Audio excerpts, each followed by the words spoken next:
Transformer rise of the beast आ चुकी है और हमेशा की तरह स्टोरी में इस बार भी इन्होंने हगा है। पर अगर स्टोरी को साइड में रखे तो इस मूवी के जरिए बहुत अच्छे से इस फ्रेंचाइजी को रिबूट किया गया है। मूवी में ट्रांसफॉर्मर में और जान डालने की कोशिश की गई और ये मूवी के फेवर में रहा। ट्रांसफॉर्मर बिग स्क्रीन पर रिटर्न आई है, इसे ही देखकर मैं खुश हो चुका हूँ। बचपन की बहुत सारी यादें इनसे जुड़ी है। मूवी के एंडिंग और पोस्ट क्रेडिट में कुछ शॉकिंग रिवलेशन हमें देखने को मिले, जिनके जरिए सिक्वल ही नहीं बल्कि बहुत कुछ और भी सेटअप किया जा रहा है। इस मूवी में ट्रांसफॉर्मर की दुनिया को और एक्सपांड किया गया, जहाँ हमारे एटोबॉट्स इस बार टेराकॉन्स, मैक्सिमल और यूनिकॉर्न से मिले। मूवी की स्टोरी ट्रांसफॉर्म की के अराउंड रिवॉल्व करती है, जिसे पृथ्वी पर छुपाया गया था। इस चाबी के जरिए या तो एटोबॉट्स अपने घर वापस जा पाएंगे या फिर यूनिकॉर्न को पृथ्वी पर बुलाया जाएगा।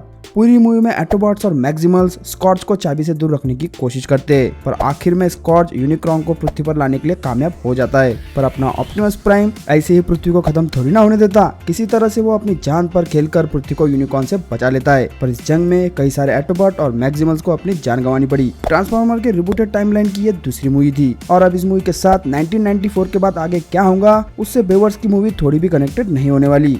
हमें पहले से ही पता था कि पैरामाउंट अपने दो टॉयलाइन फ्रेंचाइजी जीआई जो और ट्रांसफॉर्मर को कनेक्ट करने की कोशिश कर रहा है और इस मूवी के एंडिंग में उन्होंने आखिरकार ये कर भी दिया। पृथ्वी को एटोबॉट्स के साथ बचाने के बाद नोआ न्यूयॉर्क रिटर्न आ जाता है। तभी उसे एक सीक्रेट ऑर्गेनाइजेशन की तरफ से जॉब लेटर मिला और यह ऑर्गेनाइजेशन कोई और नहीं बल्कि जीआई जो थी। इसी के साथ पहली बार बिग स्क्रीन पर जीआई जो और ट्रांसफॉर्मर एक साथ जल्दी हमें देखने को मिलेंगे। जीआई जो की मूवीज बिग स्क्रीन पर बॉक्स ऑफिस में कुछ खास कमाल नहीं कर पाई है। शायद ट्रांसफॉर्मर के साथ मिलकर इनके लक खुल जाए। पैरामाउंट तो यही सोचकर बैठा होगा। नोवा और मिराज के जोड़ी ने इस मूवी में बहुत तहलका मचाया और एक ह्यूमन टच भी इन दोनों के रिलेशनशिप में हमें देखने को मिला। पर मूवी के आखिर में नोवा को स्कॉच से बचाते हुए मिराज ऑलमोस्ट अपनी जान गंवा बैठता है। जख्मी मिराज आखिर में नो को सूट में ट्रांसफर होकर बचाता है।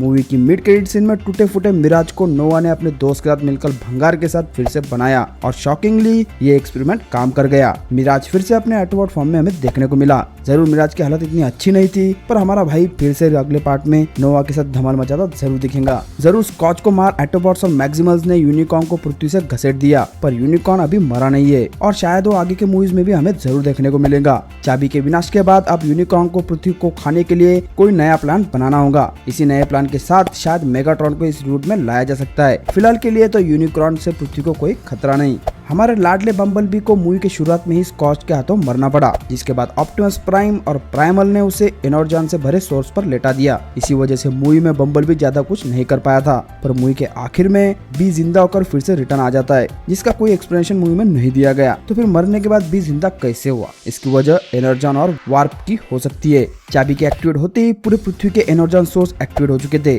और इसी एनर्जॉन सोर्स पर बी लेटा हुआ था। इस तड़कती फड़कती बेशुमार एनर्जी के चलते बम्बलबी का स्पार्क शायद फिर से जाग उठा होगा। इसी तरह से बी फिर से जिंदा हो पाया। वैसे राइज ऑफ द बीस्ट की एंडिंग और पोस्ट क्रेडिट सीन सिक्वल को अच्छे से सेटअप कर रहे हैं, जहां नोवा ने मिराज को फिर से ठीक कर दिया है, जिसके साथ ये दोनों ट्रांसफॉर्मर 8 में जरूर दिखेंगे। जरूर यूनिकॉर्न यहाँ हार गया होगा, पर वो मरा नहीं है। अपने एक और प्लान और पैदे के साथ यूनिकॉर्न फिर से रिटर्न जरूर आएगा। फिलहाल के लिए तो एटोबॉट्स और मैक्सिमल्स के सामने कोई और खतरा नहीं है, पर जल्दी ये सभी फिर से पृथ्वी को बचाते हमें दिखेंगे। जीआई जो के रिवील के साथ यहाँ एक सिनेमैटिक यूनिवर्स को बिल्ड किया जा रहा है। इसके फ्यूचर के लिए इस मूवी को अच्छा खासा पैसा कमाना जरूरी है। अगली मूवी ट्रांसफॉर्मर 8 ना होकर जीआई जो की हो सकती है, जहाँ हम किसी न किसी एटोबॉट्स और या फिर मैक्सिमल्स को मूवी में देख पाएंगे। तो दोस्तों, आपको क्या लगता है पैरामाउंट के सिनेमैटिक यूनिवर्स के बारे में? हमें कमेंट सेक्शन में जरूर बताना। तो इस वीडियो को यहीं पर खत्म करते हैं और चलिए मिलते हैं आपसे अगले वीडियो में।